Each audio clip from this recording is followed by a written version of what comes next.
오늘 우리에게 주시는 하나님의 말씀은 요한복음 20장 21절인데요. 한번 읽어주세요. 시작. 예수께서 또 이르시되 너희에게 평강이 있을지어다. 아버지께서 나를 보내신 것 같이 나도 너희를 보내노라. 아멘. 교회론 시리즈 5번째인데요. 제목을 한번 읽어주세요. 시작. 선교적 교회. 제가 잘리네. 그 교회는 사람이 아니라 신앙 고백이다. 우리가 교회다. 뭐 이런 얘기들을 하고, 교회는 이미와 아직사에 나아가는 공동체다. 교회의 직분은 교회를 유익하게 하고 우리를 온전하게 한다. 뭐 이런 주제를 가지고 말씀을 나눴습니다. 오늘은 그 교인들에게 일상은 무엇인가? 교인들에게 일상, 평범한 삶은 어떻게 받아들여야 되는가라는 주제로 여러분과 이야기를 나누려고 합니다. 예배의 마지막 순서는 파송이죠. 주로 축도 많이 하잖아요. 이제는 예수 그리스도의 은혜와 함께할지어다. 어딘가를 막 보내는 거예요. 어디를 보내냐? 일상으로 보내는 게 맞죠? 근데 우리가 교회를 다니면서 일상으로 나아간다는 생각보다는 예배가 끝났다는 생각을 많이 하죠. 예배 끝났다. 그리고 평범하게 살다가 다시 예배로 돌아오는 거예요. 예배 시간에 들어오면 막 눈물을 흘리기도 하고, 여기서는 내 마음을 풀어헤쳐도 되고, 그리고 예배가 쉼터고 일상은 전쟁터고, 뭐 이런 식으로 우리가 생각할 때가 있습니다. 우리가 교회를 나가 세상에 살다가 교회로 돌아오는 것인가? 아니면 교인이 우리가 나아가는 곳이 뭐야 이게 말을 왜 이렇게 썼어? 아니면 우리가 교회로 나와야 되는가? 그렇죠? 일상으로 나아가는 건가? 교회로 나오는 것인가? 여러분, 삶의 중심은 어디에 있어요? 교회는 우리가 쉴 피난처입니까? 아니면 우리가 나아가도록 돕는 곳입니까? 우리가 나아가는 곳도 교회다. 이것이 이제 신학적으로는 흩어지는 교회라고 해요. 신학적으로 교회의 모형이 2가지가 있는데, 이제 모이는 교회와 흩어지는 교회가 있어요. 그래서 모이는 것도 교회고 흩어지는 것도 교회다. 근데 교회를 다니는 사람들은 그렇게 생각하기보다는 세상에서 여러 가지 어려움을 겪고 있다가 교회에서 잠시 쉼을 얻고 힘을 얻고 살 힘을 얻어서 다시 세상에 노곤한 삶을 살아간다. 이거를 계속 유지해가지고 버텨내다 보면 언젠가는 천국에 올 것이다. 뭐 이런 식으로 생각하는 거죠. 세상이 굉장히 부정적이고 세상이 되게 전투적인 공간으로 생각하기도 하고요. 어떤 사람은 그 교회라는 곳을 좀 더 가볍게 여겨서 세상이 중심적인 무대고 교회를 잠깐 쉬는 곳처럼 느껴지기도 하는 겁니다. 그런데 이제 신학적으로는 이런 생각들이 깨지는 역사적 과정이 있었어요. 그러니까 많은 사람들은 교회를 중심으로 산다. 그리고 교회가 중심이고 교회를 통해 세상이 변화돼야 된다는 식으로 생각을 많이 했지만, 역사적으로 서구 사회에 우리가 영향을 많이 받았는데, 서구 사회의 신학의 사상은 교회 중심주의로부터 점점 벗어나게 됐어요. 그러면서 등장하게 된 개념이 그 미셔널 처치, 선교적 교회라는 개념이에요. 그래서 오늘은 여러분과 선교적 교회가 무엇인지 한번 말씀을 나누려고 합니다. 모이는 교회가 예배 공동체라면 흩어지는 교회는 선교 공동체. 각기 서 있는 성도의 일터가 선교지다. 이게 되게 흔한 말 같지만 이런 말이 나오기까지는 굉장히 오랜 시간의 역사적인 과정이 있었습니다. 이제 1900년대 초부터 얘기를 드려야 될 것 같은데요. 이때의 선교라는 개념은 교회의 확장이라고 생각했어요. 선교는 타 문화권으로 확장하려는, 교인을 확장하려는 활동을 선교라고 했습니다. 그 교회 확장과 선교사 파송 프로그램이 이제 선교인 거죠. 그래서 선교라고 하면 교회의 여러 사역 중에 하나였어요. 이게 서구 사회에서 1900년도 초예요. 우리는 지금도 그런 것 같지 않아요? 지금도 선교라고 하면 어떻게 느껴지세요? 애들 방학 때 이제 해외에 체험활동 가는 것처럼, 그리고 우리 이제 성도님들이 해외에 어디 가서 봉사활동하는 거, 이런 거 선교라고 느껴지시죠? 그래서 그때 1900년대 초에는 교회에서 선교를 많이 갔습니다. 선교를 많이 갔어요. 선교의 주체는 뭐냐? 교회예요, 교회. 교회가 곧 선교를 하는 것이죠. 그리고 선교의 대상은 비기독교인 혹은 비기독교적인 문화가 있는 곳이에요. 근데 이때 당시에 교회라고 했을 때는 문화적인 유사성이 있어요. 어떤 유사성이 있냐? 다 서구 사람들인 거예요. 그리고 선교지라고 했을 때 또한 문화적 유사성이 있어요. 중동이나 아시아나 아프리카나 서구 중심적인 국가가 아닌 곳으로 선교를 가는 거예요. 그래서 당시의 선교는 서구 사람들이 비서구권에 가서 자신들의 문명을 전파하는 형태가 선교인 경우가 있었죠. 그래서 문명 전파의 성격이 있었어요. 당시에는 서구적인 삶을 곧 기독교로 인식한 거죠. 우리나라에 처음 왔던 선교사님들도 그런 부분이 있었을까요? 있었어요. 한국 사람들을 보고 너무 마음이 아파서 눈물이 막 흐르는 거예요. 근데 그 마음이 아파서 눈물을 흐르는 것은 그들이 예수를 알지 못했기 때문이기도 하겠지만 그들이 입고 있는 의복, 그들의 생활 방식, 그들의 사고 방식을 보면서 너무 우상 숭배에 쩔어 있고 그런 우상 숭배 때문에 지금 못 살고 있다는 것이 느껴지는 거죠. 그래서 그들이 우리에게 제공하고자 하는 어떤 은혜의 복음은 예수 그리스도의 이름 플러스 서구 사회의 어떤 선진화였던 것이에요. 그 덕을 많이 봤죠, 우리나라가. 그래서 우리가 되게 사대주의잖아요. 우리 미국 하면 엄청 좋아하고 막 서구 사상 엄청 좋아하잖아요. 대부분 이제 식민지 그 경험을 할 때 서구 사상 주입된 나라들이 서구 사상 되게 싫어하는데 한국은 이제 일본의 식민 지배를 당하고 서양권의 원조를 많이 받았기 때문에 서구에 대한 굉장히 이제 어떤 호의적인 태도가 생겼죠. 그때만 해도 선교하면 자신들의 선진 문명을 전파하는 이런 인식이 높은 거죠. 여러분 그 선교 같은데 이제 가보셨어요, 교회에서? 혹시 뭐 이게 손 들라고 하면 좀 실례가 되려나? 그냥 궁금해가지고 혹시 선교지에 한번 가보신 분? 네. 예, 한번 손 내려주시죠. 몇 분 있으시죠? 그럼 주로 이제 그 잘 사는 나라가요, 못 사는 나라가요? 못 사는 나라가요. 왜 못 사는 나라갈까요? 선교 갈 때? 잘 사는 나라는 돈이 많이 들어, 돈이. 너무 돈이 많이 들어. 기본적으로 봉사를 하러 가서 우리가 거지야, 우리가. 그리고 거기 잘 살고. 또 우리가 선교를 갈 때 그 국제봉사의 성격을 갖는 경우가 많죠. 그래서 선교지에 가서 단순히 그들의 어떤 믿음의 문제뿐만 아니라 그들의 삶의 문제에 대해 국률함을 느끼고 함께 기도하고 이런 경향이 강하죠. 서구 사회도 비슷했던 거예요. 그러다가 이제 시간이 좀 지납니다. 1930년에서 60년대에 미시오 데이라고 하는데 하나님의 선교라는 개념이 등장하기 시작했어요. 하나님의 선교는 뭐냐? 그 전에는 선교는 교회가 그리고 서구 문명을 가진 선진 문명을 가진 우리가 저들에게 좋은 것들을 나눠주는 개념이었어요. 나눠주는 개념이었는데 이제 보니까 선교사님들이 많이 파송되고 그 땅에서 오랫동안 일을 하면서 뭘 보게 됐냐면 그 땅에 서구 문명이 들어간 적이 없고 기독교가 들어간 적이 없음에도 불구하고 여전히 그 땅에서 일하셨던 하나님을 발견한 일들이 생기는 거예요.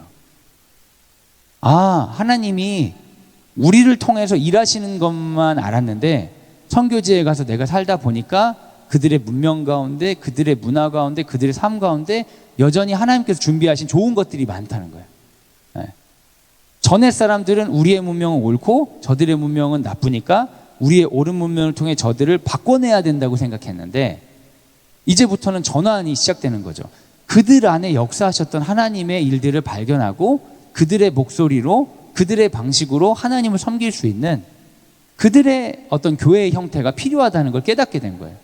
그러니까 선교사의 오만함, 서구인들의 오만함을 내려놓고 겸손하게 그 땅에서 일하셨던 하나님께 귀를 기울이자는 운동이 시작한 게 하나님의 선교예요. 하나님은 이미 일하고 계셨다. 우리가 일해야지 일한 게 아니라 하나님은 열방 가운데 이미 일하고 계시고 선교사로서 우리가 할 일은 우리가 잘 준비된 걸 전파하고 이식하는 게 아니라 그들 안에 역사하셨던 하나님의 이야기를 겸손하게 경청하고 그 일하시는 하나님께 동참하는 사역으로 전환돼야 된다라고 이제 변환이 시작된 거죠. 그래서 선교는 교회의 일이 아니라 하나님이 이미 하신 일에 교회가 참여하는 것으로 바뀐 것이에요. 교회는 보내는 주체가 아니라 보냄을 받은 존재가 돼버리는 거죠. 우리 학생들을 데리고 그 네팔에 가서 우리가 선교를 가려고 할 때 우리 학생들이 네팔을 잘 모르지만 잘 못 사는 나라라고 생각하고 우리가 좀 더 선진 문명이라고 생각하고 뭔가 이렇게 가르쳐야 된다는 생각들, 우리가 뭔가 전해야 된다는 생각들을 할 때가 있어요. 그래서 우리 이제 하나님의 선교에 관해 얘기를 꼭 하거든요. 우리는 거기서 역사하신 하나님을 만나러 가는 것이다. 우리가 믿는 하나님을 전파할 수 있겠냐? 니네가 믿음이 별로 좋지 않지 않냐? 니네가 믿는 하나님 어떻게 전파하겠냐? 아무도 안 믿지 않겠냐? 그럼 애들이 다 동의를 해요. 맞다고. 우리가 무슨 하나님을 전파하냐고. 우리는 하나님을 전파하러 가는 게 아니라 그 땅에서 일하신 하나님을 배우러 가는 거고, 우리 안에 일하셨던 하나님을 전하러 간다. 그래서 우리가 거기서 하는 것은 우리 안에 역사하셨던 하나님과 그들 안에 역사하셨던 하나님을 우리가 서로 소통하면서 서로 위로하고 격려받기 위해 가는 거다. 우리가 경제적으로 뭔가 제공하고 하는 형태는 있겠지만 너희들이 더 많이 배울 것이다. 제가 그렇게 얘기하고, 실제로 선교 갔다 온 친구들은 그런 고백들을 많이 합니다. 내가 가서 뭔가를 제공하고 뭔가 도와주러 가는 줄 알았는데 다녀오고 나니까 내가 더 많이 배웠다. 이제 그런 생각 자체가 이제 미시오 데이, 하나님의 선교라는 생각이 들어오면서 이제 가능한 거죠.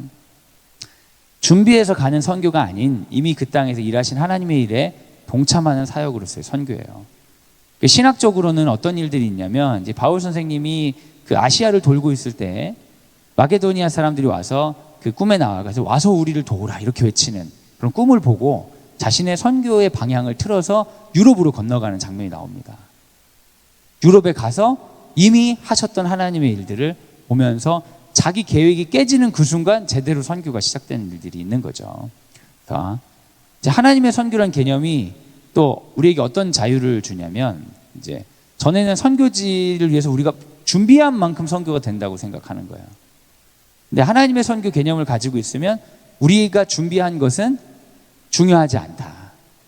준비는 철저히 하되 그 땅에서 일하신 하나님께 순종해야 된다 하면서 선교의 풍성함이 훨씬 더 커지는 거죠. 실제로 그 현지에서 오랫동안 사역하신 분들, 저희가 이제 네팔 선교 갈 때 선교사님들 다 30년이 넘으신 분들이었는데, 이제 그분들은 이제 현지의 젊은이들 대부분보다 네팔에 더 오래 계신 거예요. 네팔 현지인보다.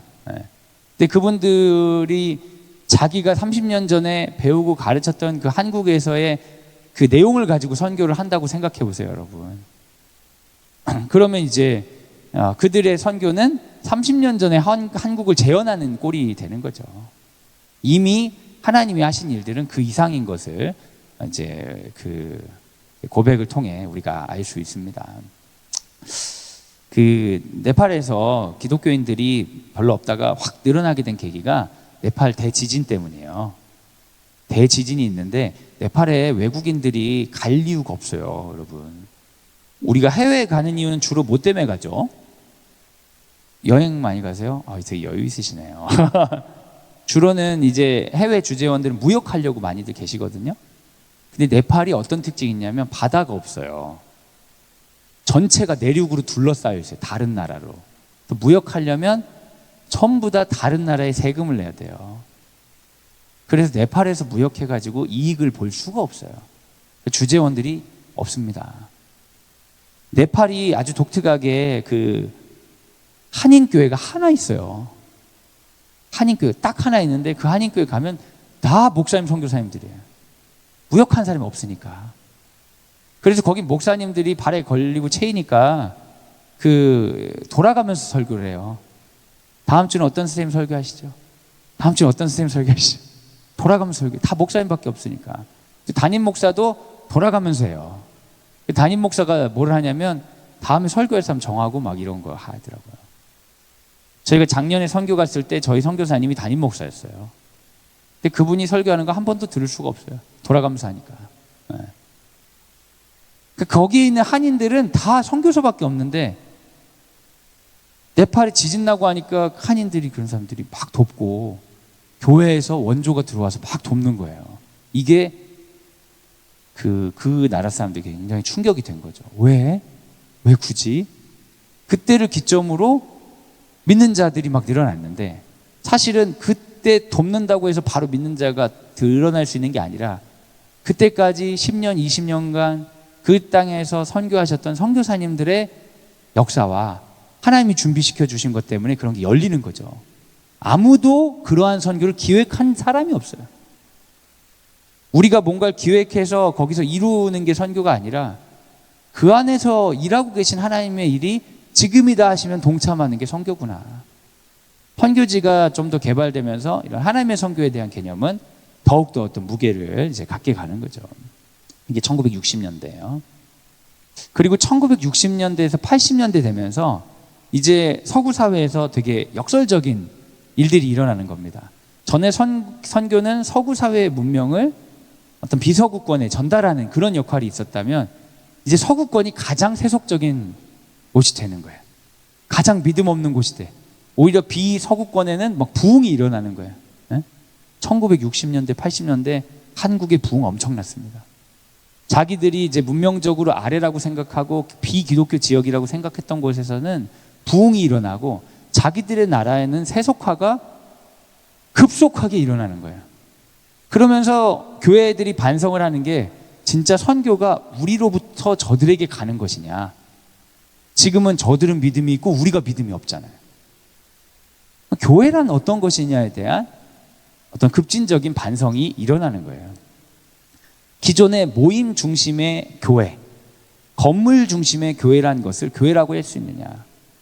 예전에는 서구 사회는 다 기독교인들인데 그 모든 기독교인들이 모여서 예배 드리는 곳이 교회였기 때문에 교회를 통해 사역하는 게 자연스럽다면 이제는 믿는 사람들이 없는 거예요. 교회가 텅텅 비게 되고 믿는 사람이 소수예요. 우리가 정말 누군가에게 선교할 수 있는 주체가 맞는지에 대한 반성이 일어나는 거죠. 교회는 무엇인가? 그러면서 그들이 서구의 오만함을 깨우치게 된 거예요. 아, 우리가 교회가 아니라 우리도 지금 우리가 살고 있는 이 땅에 보냄받은 사람들이었구나. 서구 사회가 천국이고 저기는 지옥이어서 천국에서 지옥으로 사람을 보내서 건져내는 그런 구원의 방정식이 아니라 우리가 살고 있는 이 땅 모든 곳이 어떻게 보면 하나님의 선교지구나, 이런 생각을 하게 된 거예요. 1998년도에 미셔널 처치라는 책이 나왔는데 그 책에서 어떤 그 통찰이 사람들에게 전파됐냐면 이게 이제 선교적 교회를 시작이죠. 서구는 더 이상 기독교 문화권이 아니므로 교회는 선교지에서 살아가는 보냄받은 공동체가 되어야 된다. 우리가 중심이 돼서 누군가를 변화시키고 우리가 중심이 돼서 누군가를 바꿔내는 게 아니라 우리 자체가 낯선 곳에 보냄받은 자들이다. 우린 보낼 수 있는 주체가 아니다. 그럼 보내는 주체는 하나님이다.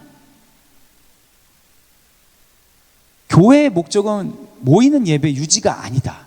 우리가 와서 예배를 드리기 위해서 교회가 있는 게 아니에요. 왜냐하면 예전에 예배를 위해서 교회가 있다고 했을 때는 전체가 기독교인이니까, 우리 서구사회 전체가 기독교인이니까 그들 가운데 예배하기 위해서 교회에 모여있는 그런 느낌이잖아요. 근데 이제는 기독교인 자체가 없는 거예요. 모여있는 우리가 그들이 모여서 예배드리는 공간이 아니라 오히려 우리는 세상 가운데 하나님을 전파하는 선교사로 부름받은 사람들의 모임이 되어야 된다. 그러면서 교회 자체를 어떤 교회의 활동으로서의 선교가 아니라 교회 자체를 선교적인 미션을 가진 사람들로 새롭게 보기 시작한 거죠. 이게 선교적 교회론이에요. 아, 우리는 보냄받았구나, 여기로. 한국 사회는 사실은 항상 미셔널 처치죠. 우리는 기독교 국가에 살아본 적이 없어요. 우리가 중심이고 그들을 바꿔내야 된다는 생각을 할 만한 여지가 없어요. 그럼에도 불구하고 우리는 굉장히 이제 서구 사상을 좋아하니까 서구의 어떤 신학 사상을 잘 받아들여가지고 우리는 옳고 그들은 지옥 갈 거니까 우리가 그들을 변화시켜야 된다는 생각을 오랫동안 했었죠. 서구 사회에서 거의 이때 미셔널 처치가 나왔을 때 이제 한국은 엄청 부흥의 시대였기 때문에 우리가 부흥을 통해 이 세계를 정복해야 된다는 생각을 항상 가지고 있었어요. 대표적인 게 이제 성시화 운동 같은, 한 시를 다 기독교화하자, 한 어디를 기독교화하자. 그래서 우리는 이제 정복형 모델들에 이제 익숙하고 여전히 그런 걸 꿈꾸는 거죠. 더 큰 교회, 초대형 교회, 이 지역사회를 모두 기독교인으로, 이런 것들을 꿈꾸는 거예요. 근데 서구 사회가 아예 그 지배적 기독교 문화에서 줄어드는 그 상황을 경험하면서 그렇게 정복해 나가는 방식이 아니라 한 명 한 명 모두 다 선교사로서의 그 자의식을 가지는 게 좀 더 신학적으로 교회에 맞지 않나, 이런 반성을 하게 된 거예요. 그런데 여러분, 우리나라가요, 서구 사회가 기독교의 세속화가 이루어지는 거에 비하면 굉장히 빠른 시간에 급속도로 세속화가 되고 있어요. 근데 급속도로 세속화와 함께 또 뭐가 있냐, 우리나라는 인구가 어마어마하게 줄고 있어요. 세속화와 인구 감소가 같이 일어나면서 집단으로 모여서 종교적인 어떤 것들을 하고자 했던 그 예전의 비전들이 이제 이루어질 가능성이 거의 없어졌어요. 제가 이제 옆에 교회 다니는데, 우리 옆에 교회가 굉장히 건강한 교회로 소문이 나고, 그리고 사람들이 항상 모이는 교회잖아요. 그죠? 거룩한 빛 광성교회에 어려움이 있다는 얘기 여러분 들어보셨어요? 있어요? 제가 잘 못 들었는데. 연간 예산이 막 100억, 120억 막 이렇게 나와요. 코로나 기간에도 예산이 줄지 않아요. 교회가 상당히 건강하고 잘 되는 거잖아요.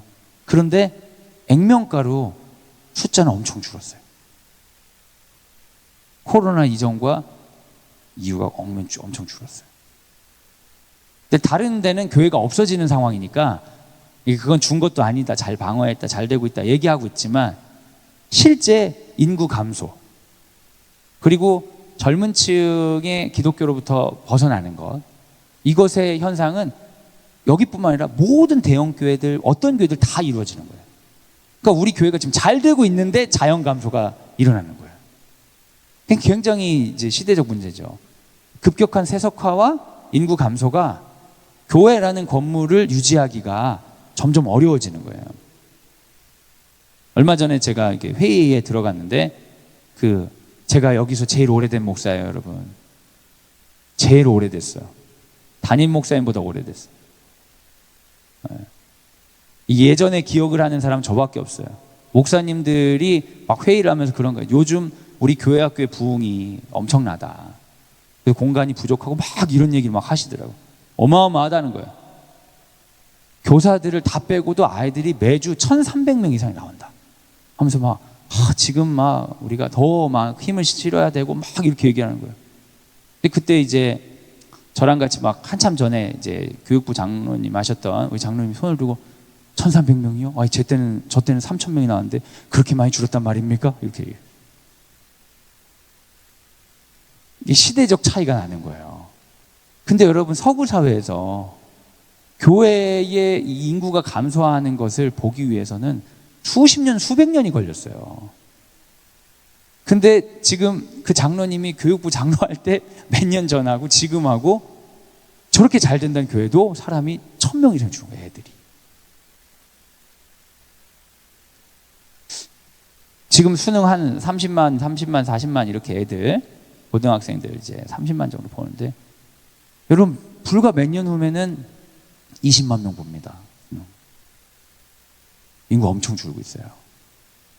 그리고 기독교에 대한 어떤 부정적인 이미지도 있겠지만, 그 기독교에 대한 부정적인 이미지 때문이라기보다는 인구는 주는데 개인적인 세속화는 심화되니까 종교 생활을 할 어떻게 보면 여유가 없어지는 거예요. 성공에 대한 어떤 그 거리감이 가깝다고 느껴지는 사람들이 많아지는 거예요. 앞으로는 모이는 교회의 위기가 분명히 올 겁니다. 그러면서 모이는 교회의 위기가 한국에서는 어떤 식으로 드러났냐? 실업자 목사님들이 많아지는 거예요. 목사님들이 노는 사람이 너무 많아요. 그러면 제 주변에도 노는 목사님들이 있거든요. 놀지 않아요. 다 일을 하고 있어요.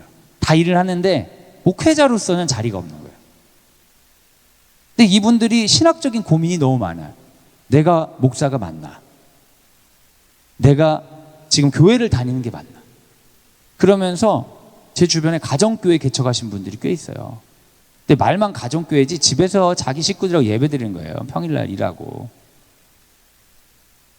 그러면서 막 그걸 유튜브에 막 올리더라고요. 자기 처자식과 이렇게 예배 드리는 거 계속 올리는 거예요. 몇 분이 있어요, 제 주변에. 자기들 고민이 이게 교회가 맞을까? 근데 우리들은 이제 교회들을 다니니까 그런데 교회가 거의 없는 지역 같은 곳에 이렇게 있는 거죠. 그럴 때 이제 신학적으로 지지해주는 어떤 내용이 이제 선교적 교회론인 거죠.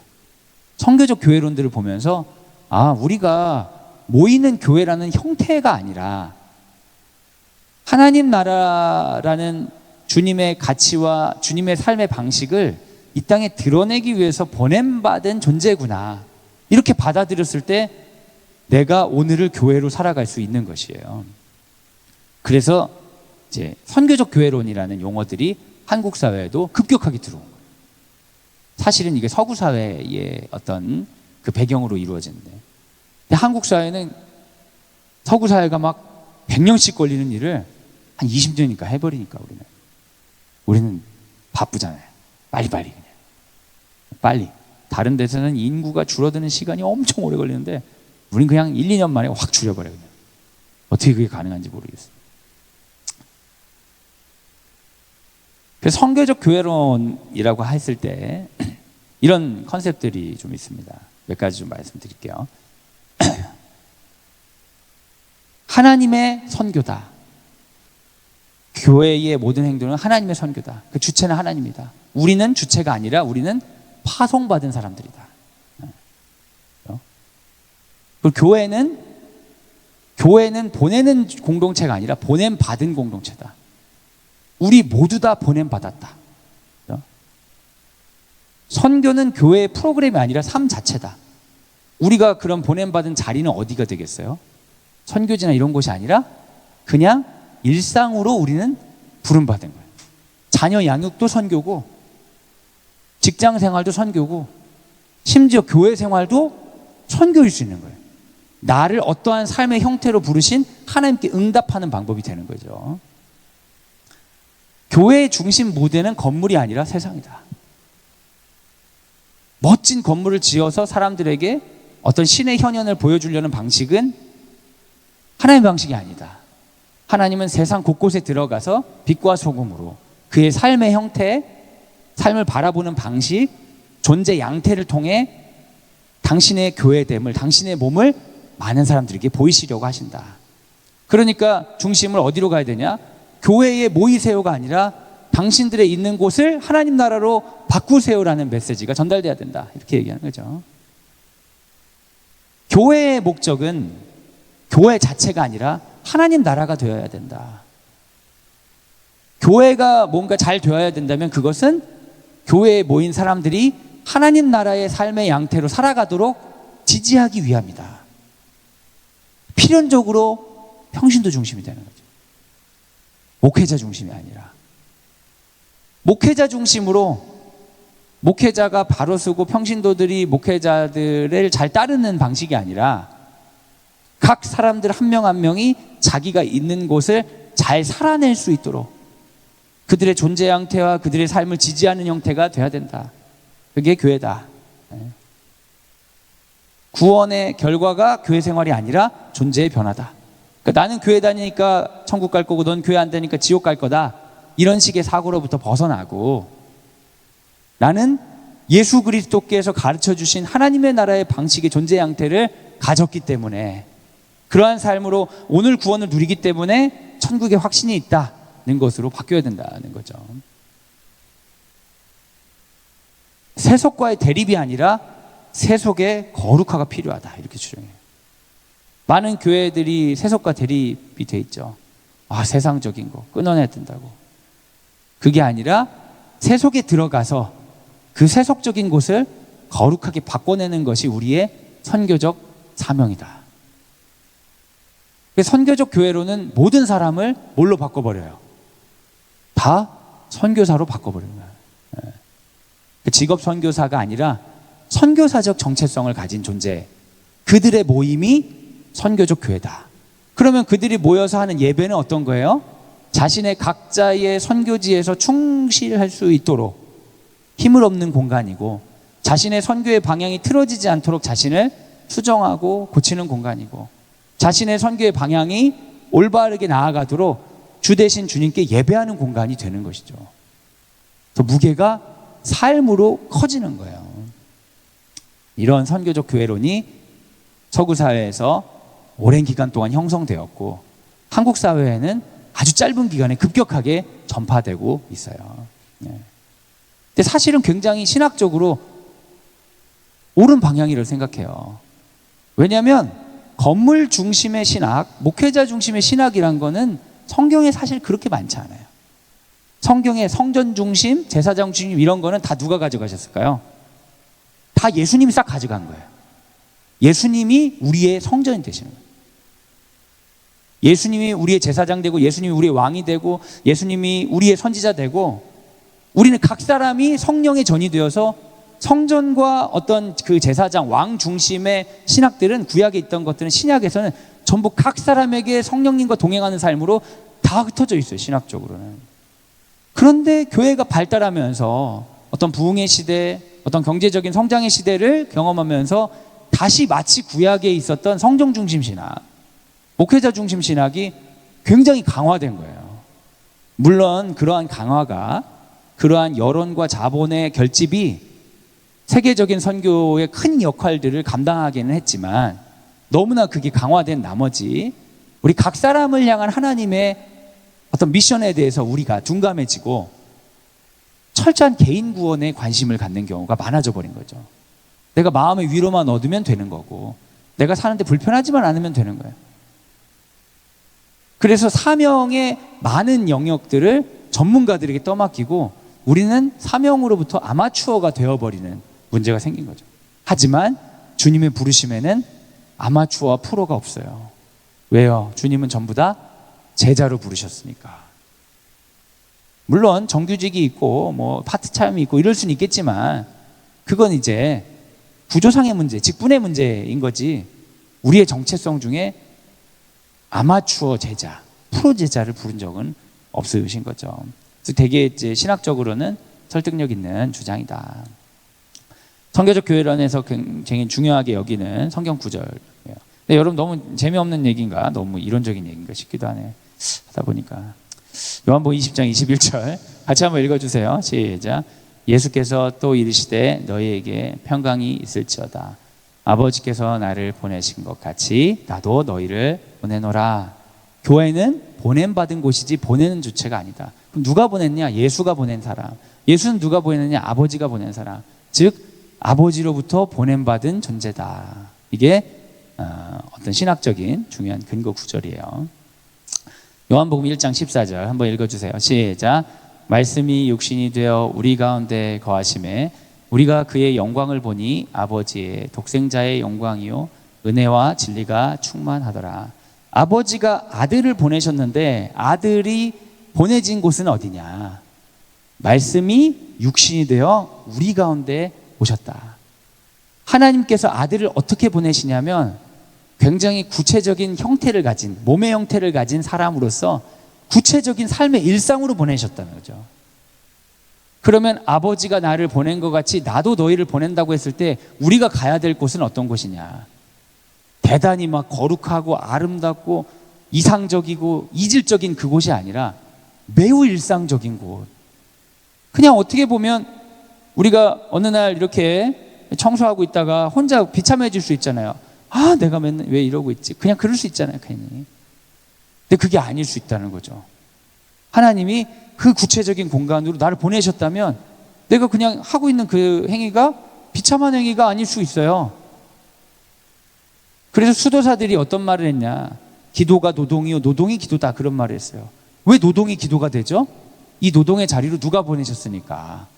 예수께서 이 밭을 가꾸라고 날 보내셨기 때문에 이 밭을 가꾸는 행위는 당신에게 응답하는 행위니까 기도다. 일상이 모두 다 기도가 될 수가 있는 거죠. 일상이 모두가 예배가 될 수 있는 것이에요. 하나님이 우리를 삶으로 부르셨다. 아멘이세요, 여러분? 오늘 아침에 저희 이제 향상음악회가 있어가지고 막내가 평소 같으면은 체육복을 입어야 되는데 교복을 입었어요. 전 체육복 입는 날이 그렇게 좋더라고요.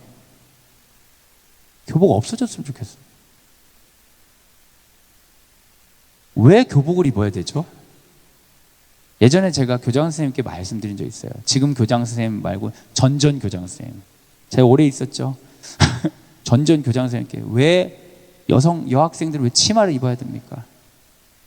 맞아요. 여기 나오시네요. 제가 얘기했어요. 여자애들 좀 바지 입으면 안 됩니까? 제가 얘기했어요. 교복을 아예 그냥 다 바지로 만들면 안 됩니까? 제가 얘기를 했어요. 그랬더니 우리 교장 선생님이 얘기하시더라고요. 여자아이들은 다양한 옷을 입을 수 있는 준비를 해야 되는데 여성스러운 옷도 입는 연습을 어렸을 때 안 하면 커서 너무 불편해가지고 그것도 교육적인 의도는 있어요. 이러시더라고요. 근데 어르신이 그렇게 얘기하니까 그랬어요? 제가 그 뒤부터 한 번도 교복에 대한 말을 하진 않아요. 그러나 딸을 키우는 입장에서 바지를 입히고 싶어요. 바지를 입히고 싶어요. 어쨌든 교복을 입는데 또 그 싫어하는 또 타이즈를 입어야 되잖아요. 일주일에 2번 입는 것도 너무 싫은데 한 번 추가 입으니까 아침에 얼마나 싫으시겠어요. 그래서 싫다는 표현을 하시더라고요. 여하튼 뭐 그렇게 싫다는 표현을 하시고 또 제가 다 일일이 말할 수 없는 어떠한 일들이 막 이렇게 있더라고요. 제가 정말 너무 화를 내고 싶었어요. 너무 화를 내고 싶었어요. 그런데 어제 우리 4학년들과 같이 성경 공부를 했는데 베드로가 칼을 빼어서 말고의 귀를 자르는 말고의 귀를 탁 잘랐더니 예수님이 뭐라고 하냐면 칼을 넣어라 이런 얘기를 하잖아요. 제가 아이들에게 설명했어요. 베드로는 배신한 적이 없다. 베드로는 목숨을 걸고 칼을 뺐다. 베드로가 내가 죽을지언정 주를 배신하지 않겠다고 했던 말은 진실이다. 그런데 문제는 예수님이 원하지 않는 방식으로 배신하지 않으려고 했다. 예수님이 원하는 방식은 칼을 넣는 것이다. 그럼 어떻게 해야 될까? 애들아. 칼 넣고 어떻게 배신 안 하지? 예수님이 원하는 방식은 같이 끌려가는 거였다. 같이 끌려가서 같이 십자가 지는 거였다. 베드로가 그거 안 할 거면 어떻게 해야 되냐면 도망가야 된다. 그래서 베드로가 진짜 마음으로 배신할 생각은 없었는데 예수님의 삶의 방식을 따르기에는 스스로가 준비가 안 돼 있어서 도망간 거다. 그러니까 여러분 베드로 욕하면 안 된다. 너네 같으면 같이 끌려가서 십자가에 달릴래? 그랬더니 아니요. 베드로 욕하면 안 되겠네요. 아이들이. 제가 그렇게 애들하고 가르치고 아침에 너무 화를 내고 싶은데 하나님이 저한테 꼭 얘기를 하시는 것 같아요. 칼을 칼집에 넣어라. 나는 그 방식으로 네가 하기를 원하지 않는다. 그 방식은 내 제자가 아니다. 그러면서 제가 베드로처럼 도망가고 싶더라고요. 그래서 하나님 그런 거군요. 그리고 나서 화를 안 낼 수 있었어요. 계속 칼집을 넣는 상상을 하면서 이렇게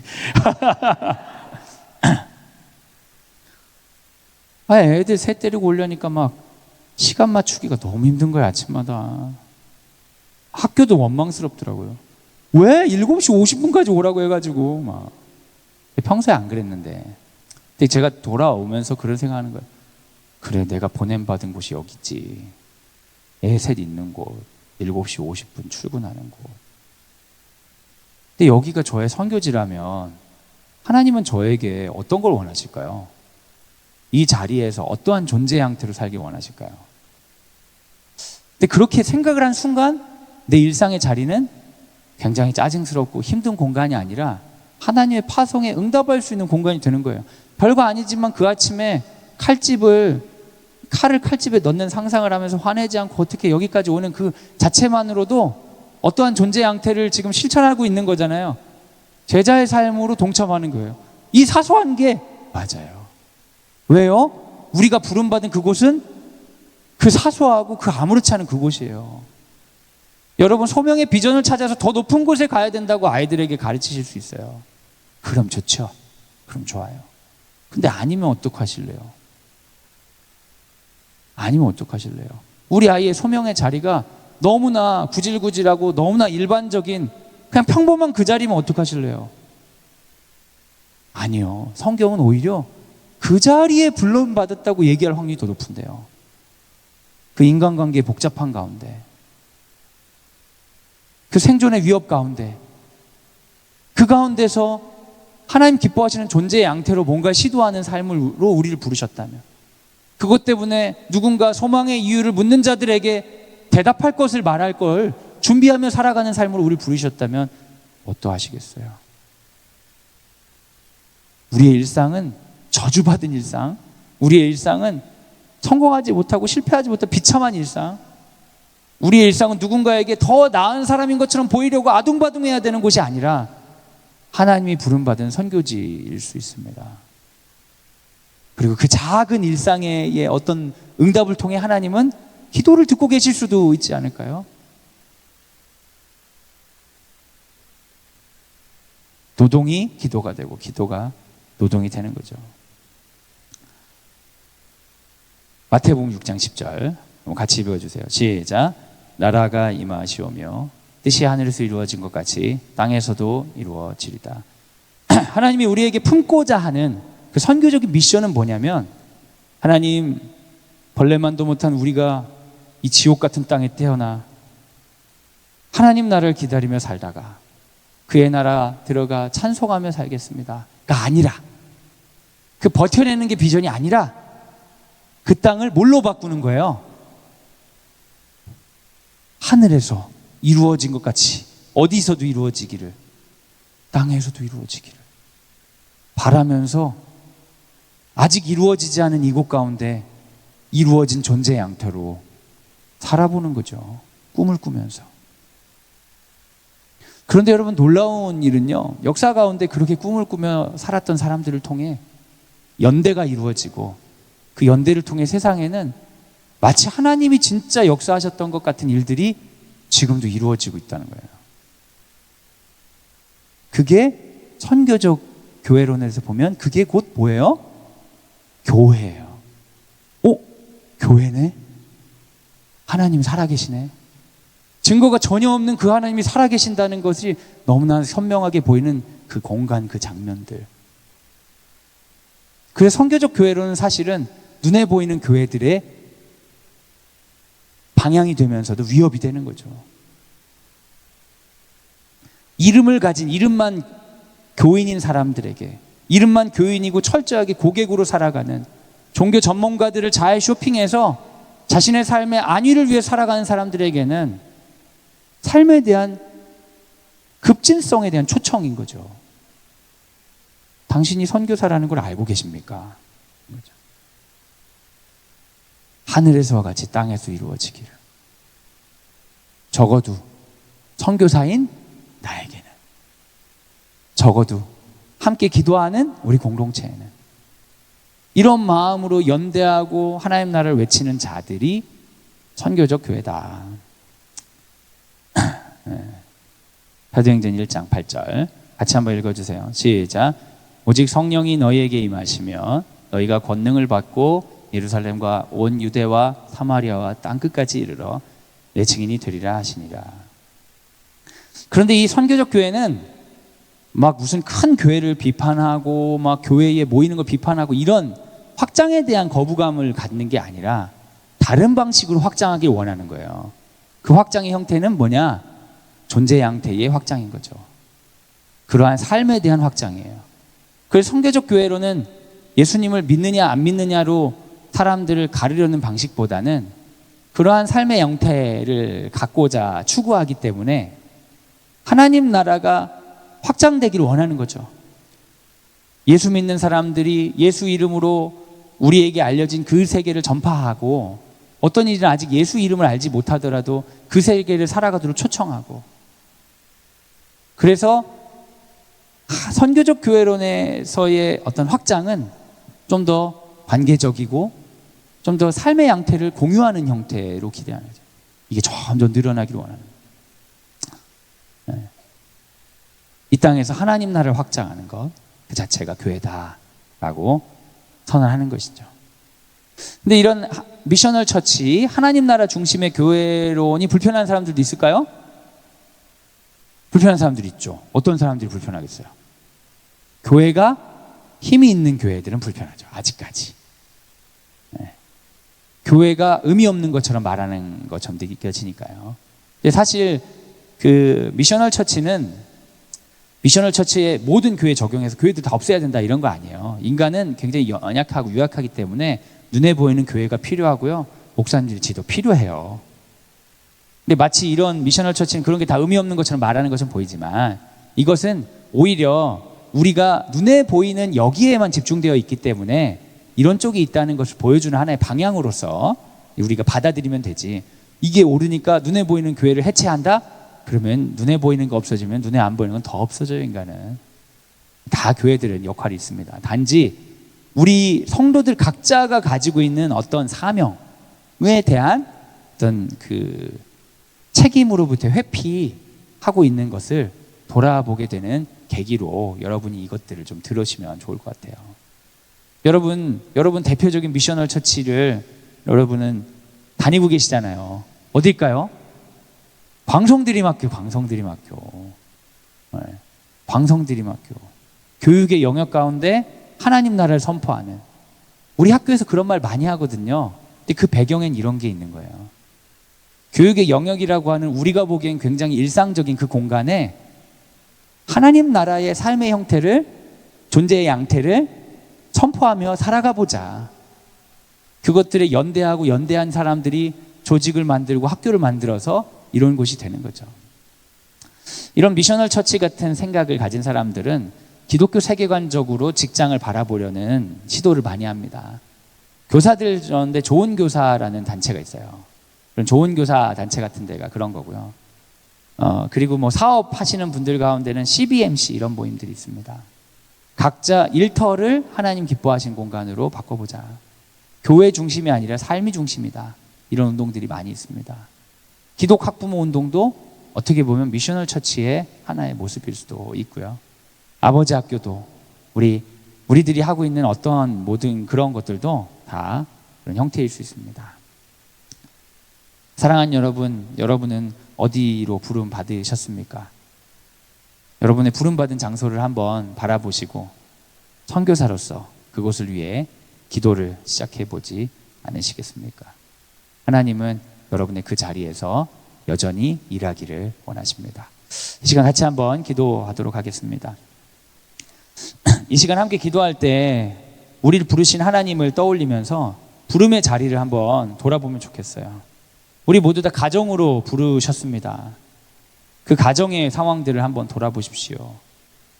여러분, 그 가정이 뭔가 개선되어야 되고 바뀌어야 되는 공간이라고 생각되고 내가 바꿔야 되는 주체라고 생각했다면 너무 답답하고 힘들었을 것입니다. 그런데 하나님이 그곳에 보내셨다고 생각해 보신다면 어떠실까요? 자녀의 양육이 하나님께서 우리를 청지기로 부르셔서 그곳 가운데 어떠한 존재의 양태와 삶의 형태를 전하고자 우리를 부르셨다면 어떨까요? 그러면 우리를 보낸 분에게 기도를 시작해야 됩니다. 그냥 우리 마음대로 하는 게 아니라 하나님, 이 선교지에 보내셨으니 나를 이끌어 주옵소서. 여러분이 일하는 공간, 또 교회에서 만나는 사람들, 그 각 곳마다 나를 선교사로 부르셨다면 어떻게 해야 되겠습니까? 우리는 보내신 그분께 기도해야 됩니다. 하나님, 저의 삶에 이러한 구체적인 형태로 저를 보내셨으니 하나님 인도하여 주옵소서. 여러분 삶 가운데 어떤 것은 하나님의 일이고 어떤 것은 하나님의 일이 아닌 것이 아니라 모든 삶의 일상이 우리가 어떠한 존재 형태로 살아가라는 부르심입니다. 그 부르심에 아멘으로 응답할 수 있도록 주님께 도움을 구합시다. 성령이 우리에게 오시면 우리가 권능을 받고 어디까지 갈 수 있다 말씀하셨던 그 약속을 의지하여서 주께서 우리의 일상 가운데 역사하시라고 이 시간 함께 기도하도록 하겠습니다. 같이 기도하겠습니다. 하나님 말씀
여러분, 이 시간 우리 귀한 우리 자녀들과 우리 자녀들의 친구들, 우리 그부들과 우리 학생들을 위해 좀 기도하기 원합니다.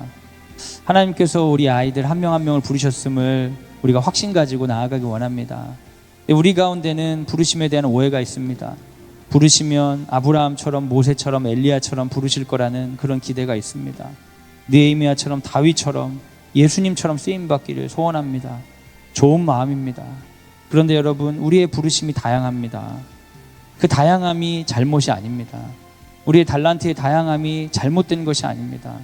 우리가 우리 아이들을 위해서 기도할 때에 부르심은 성취해야 되는 결과물이 아니라 어떠한 삶의 형태고 양태고 존재의 방식이라는 것들을 좀 우리가 마음에 품었으면 좋겠습니다. 이런 마음을 우리 자녀들도 갖기 원합니다. 하나님을 신뢰하고 하나님 앞에서 자기 자신을 관리하고 나누는 삶으로 초대받았다는 것을, 그 자부심과 그 즐거움이 얼마나 귀한 것임을 우리 자녀들이 알기를 원합니다. 근데 이게 너무 어려운 일입니다. 어른들인 우리도 어렵습니다. 근데 어찌하여 우리 자녀들이 그것을 바로 우리가 획득하기를 기대할 수 있겠습니까? 우리가 해야 되는 것은 기도입니다. 하나님, 우리를 보내신 것처럼 우리도 사랑하는 우리 자녀를 세상에 보낼 수 있는 부모 되게 하여 주옵소서. 파송하는 마음으로 기도하고 이 아이를 통해서 하나님께서 일하시기 기대하는 마음으로 기도하는 우리가 되게 하여 주옵소서. 이 시간 사랑하는 아들과 딸을 마음껏 축복하고 우리 주변에 있는 우리 학생들을 마음껏 축복하면서 이 시간 함께 기도하도록 하겠습니다. 기도하겠습니다.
우리 광성드림학교를 위해 기도를 부탁드립니다. 광성드림학교는 하나님께 불림받은 교회입니다. 우리의 형태는 학교지만 우리의 정체성은 교회입니다. 각자 하나님 앞에서 쓰임받는 공동체, 그리고 쓰임받기 위해서 잠시 머무르는 공동체로서 기능하길 원합니다. 특별히 우리 불림받은 교사들을 위해 기도를 부탁드립니다. 우리 선생님들이 누군가에게 고용된 사람이 아니라, 살기 위해서 이곳에 있는 사람이 아니라 하나님께 부름받은 교사로서의 정체성을 확고히 가질 수 있도록 기도 부탁드립니다. 하나님께 부름받았으니 하나님께 기도하며 그 자리에 나아가고 함께 협력하여 그 자리를 지켜나가는 믿음의 사람, 믿음의 선교사, 교육 선교사로 살아갈 수 있도록 우리 선생님들, 담임 선생님과 교과 선생님들 축복하며 이 시간 함께 기도하도록 하겠습니다. 함께 기도하겠습니다.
시간 제가 기도하고 축도함으로 오늘 모임을 마치도록 하겠습니다.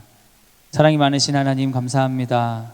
하나님, 우리에게 교회가 무엇인가 질문하게 하여 주시고 우리가 생각하는 교회를 넘어서 하나님이 기뻐하시는 교회를 꿈꾸게 해주셔서 감사합니다. 하나님, 우리는 아무리 들어도 교회가 건물인 것처럼 느껴집니다. 우리가 예수 그리스도의 몸인 교회라고 해도 우리가 어떻게 살아야 될지 막막합니다.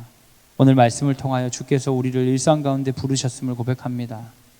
우리의 일상은 선교가 필요한 선교지이며 그들에게 들려줘야 되는 복음은 구원을 믿는 자의 삶의 존재 양태임을 고백합니다. 하나님의 뜻이 하늘에서와 같이 땅에서 이루어지기를 소원하는 마음으로 주님께 기대하며 있는 자리를 밭을 가는 것처럼 천천히 하지만 성실하게 바꿔나갈 수 있는 주의 종 되게 하여 주옵소서. 하나님, 우리 가운데 더 중요하고 덜 중요한 사람이 없음을 고백합니다. 우리 모두 다 하나님 앞에 소중한 자녀요, 우리들이 하는 수많은 일들을 통해 합력하여 선을 이루실 것을 고백합니다. 주님, 사소해 보이고 초라해 보이고 아무 은폐되어 보이는 것 같은 내 삶의 일상일지라도 하나님께 공개하고 기도를 요청하고 주인 되시기를 청하게 하여 주옵소서. 우리들의 빈방에 잠겨진 문들을 열게 하여 주시고 그곳 가운데 하나님께 내어드리는 은혜가 있게 하여 주시옵소서. 이제는 예수 그리스도의 은혜와 하나님의 사랑과 성령의 교통하심이 주의 말씀을 듣고 선교적 교회로 우리를 부르신 주님을 찬양하오며 내가 선교사임을 고백합니다. 나를 사용하여 주옵소서. 다짐하는 사랑하는 광성드림학교 모든 식구들 위해 지금부터 영원까지 함께 하시기를 간절히 축원하옵나이다. 아멘. 하나님께 영광의 박수를 올려드리겠습니다.